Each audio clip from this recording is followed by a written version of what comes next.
welcome the host of Author's Corner, Frank Fiore. Frank, how are you? I know you're excited about our next guest. We went from tattoos to now talking about Cheap Trick. And I asked you, Frank, do you know who Cheap Trick is, Frank? I thought it was a band. Am I wrong? Yes, Oh, they're a band.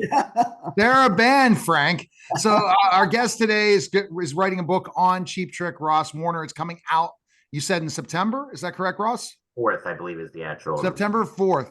But kind of talk about your love of Cheap Trick, because go figure, you do an interview with the celebrity, somebody's going to hear it at one point, and they're going to, and I call it fan mail.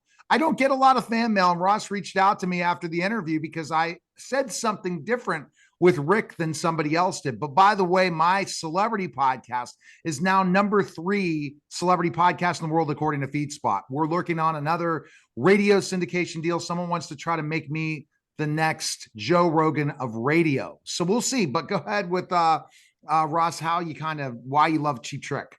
I mean, I love Cheap Trick because I mean, they do straddle this. Obviously, in some ways they are a very mainstream band. Everybody, has the image of Cheap Trick at Budokan. Everything from the stage patter, Robin Zander saying "I want you," pause to "want me," that the Beastie Boys later sampled, and everybody has that image of them in their head, just where they were in 1978, and obviously, like a lot of bands or artists, that's kind of been a blessing and a curse. I know Rick, they have been asked about that album and that so much since the moment it came out. So when I was researching, I originally wanted to write just about Budokan, and then it kind of morphed into. I mean, I originally had written something that was much longer, which, I mean, if people like it, I'll do a second half of it. This pretty much takes people up to about 1980, 81, and then I do talk about Cheap Trick's role, like, kind of in pop culture. Again, how they've always kind of it's like Pennywise, in those films. They've always been there. I mean, whether it be Mike Damon in Fast Times, or I mentioned the Beastie Boys in 1992, or when all of the bands that grew up loving Cheap Trick, Pearl Jam, obviously, Nirvana, Smashing Pumpkins, Green Day, when they became huge, and then they name check Cheap Trick, and then Rick, of course, would tell you that he didn't love necessarily where they were at the time, because they were they were big because of the Flame, but they weren't really the Cheap Trick those guys loved. So when I'd seen your interview, I mean, I was obviously just looking for because I kind of assumed. I did reach out to their management. I mean, Rick, as I said, he'll talk to anybody. I guess I have that too, but he'll talk to anybody, especially after COVID, on a Zoom. He's kind of, I think, suspicious a little bit of a book, I guess, because it just, I don't know if he's always kind of thought that maybe they didn't want to become this kind of behind the music cliche, and he's always kind of been in control on what, even though he's been telling the same stories for years. So I found your interview with him, like I said, interesting because, again, it was obviously for a travel organization, and you talked to him about his his guitar and obviously his career, but it just occurred to me that, yeah, much like wrestlers, that Rick Nielsen has been, I think Bunny Carlos said it, has been playing Rick Nielsen in some form or another since 1973 or 4. And he, when he goes out in Rockford, where he is, I used to joke before Jimmy Buffett died that Rick basically is the Midwestern version of Jimmy Buffett. I mean, he's got the vodka brand and everybody knows him. Obviously, he's the first thing people think of with Rockford, that that he's been playing that character for a long time, and it's I know it's exhausting for him in some ways. I mean, he's popped up in some places people don't even remember. I mean, he was in the Fat Boys movie, Disorderlies. Oh, really? Okay. And by the way, I had someone for I had the only living member of the Fat Boys on a couple months ago. So Frank, do you know the Fat Boys? I'm sorry, the what? Do you remember the Fat Boys? Bad Boys? Fat Boys. FAT, Fat Boys. Oh, no, I don't know the Fat Boys. The beatboxing? They had a movie, I believe Ralph Bellamy, right, from Trading Places was in it. Like, it was one of those that kind of fish out of water, like they get money or they work for rich people, kind of like easy money. Come on now, Paul. Do you know the Fat Boys? I do. I do. Unfortunately, they were a little bit after my time. I hate to admit that, but Fat Boys and also Cheap Trick a little bit, because I was way back. I was a '60s kid, so. I mean, so what do you hope people get out of your book, especially when it's hard to get people in the band to talk about it, but that was great. You got Pearl Jam to write the foreword. But Yeah. what do you hope people get out of this book, man? What I hope they get out of it is that I feel like a lot of people have spoken to them, and I did speak to their former manager and Bunny Carlos, who doesn't play with them anymore. But what I hope people get out of it is I went into this, I think, unlike most people, I just almost embracing the fact that this wasn't going to be a book that they participated in, because in some ways, again, they've been telling again the same stories. Especially about Budokan, whether it be how much of that is live. I mean, it is a live album, but they love to tell these stories. Rick does, about how they weren't going to play "I Want You to Want Me," and then at the last second, a promoter needed another song. I'm like, that's patently not true. Like they actually were playing it at the show before, but it makes for a great story. And Rick has always been great, with stories. He's never let truth get in the way. And it's funny, like reading so many interviews from Cream, Circus. I mean, I have literally behind me, I have folders and folders of stuff. It reminds me of that Dr. Rick commercial, for Progressive. Like, you don't need to print out the internet. Telling older people. All right.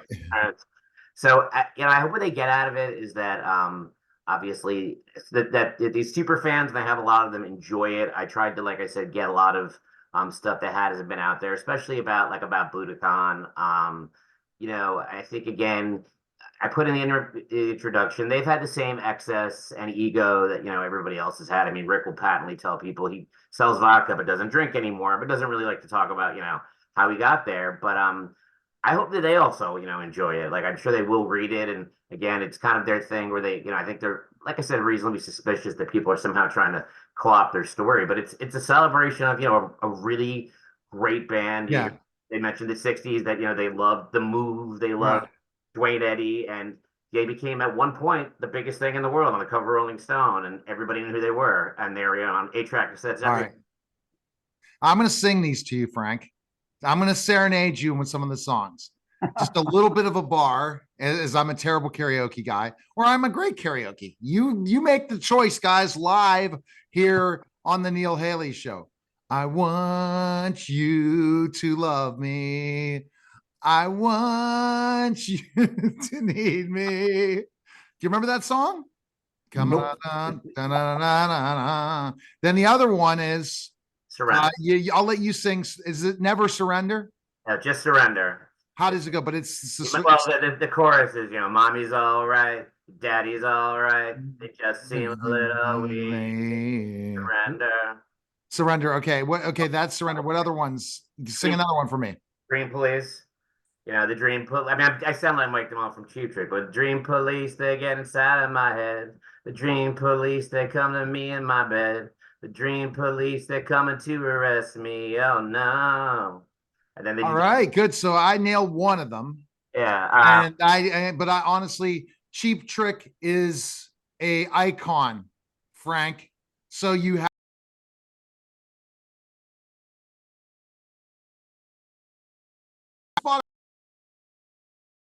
But Frank, any other questions? Ask him an author question to finish up, because you are the author guru, Frank. How many books have you written?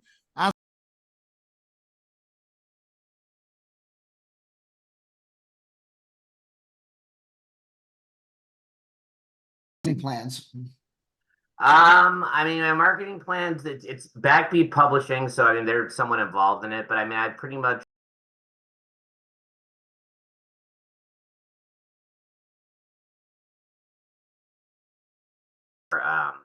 musicians, or obviously podcasts, magazines. I mean, if those are still a thing. So just try to get as many people. I mean, certainly I'll try to do whenever I want to, some actual like signings. I mean, I've been getting messages on Facebook like, would you sign it? I was like, yeah. I mean, they just showed me the cover a week ago, so I don't have anything to sign, but it's very flattering. I did write a book before this, which was it wasn't self-published, but it was a small publisher. It was actually a fictionalized account of meeting my wife and going to college and escaping responsibility. And actually, I saw 138 Grateful Dead concerts, which is a whole other story. Okay. Well, Ross, best place people can find information on you. Where can they go check you out? It's not available yet. It's on for pre-order at all outlets, at Barnes and Noble, Amazon, Walmart. they can find me on Twitter at Luca B12, which like Luca Brasi from The Godfather, number 12. There's a Facebook page for the book. The book's called American Standard, which is a play on the plumbing fixtures, but the actual album that they just that has Surrender and a lot of their bigger hits that they did right after Budokan, although they recorded it before, was the name of their album. So the book is called American Standard, Cheap Trick, live from the bars to the Budokan and beyond. You're amazing. I was great.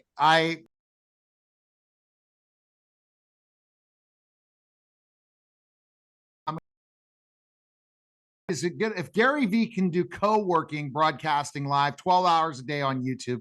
Why don't I just go on live to do the show? Because, you know, live is hot some places, other places, but then I get the best quality video. Appreciate it, man. I'm trying to create my own clubhouse here in the media giant world. Thanks, Ross. Appreciate it. Bye, brother. All right. All right. You're listening and watching the Neil Haley Show, and we'll be back in just a moment.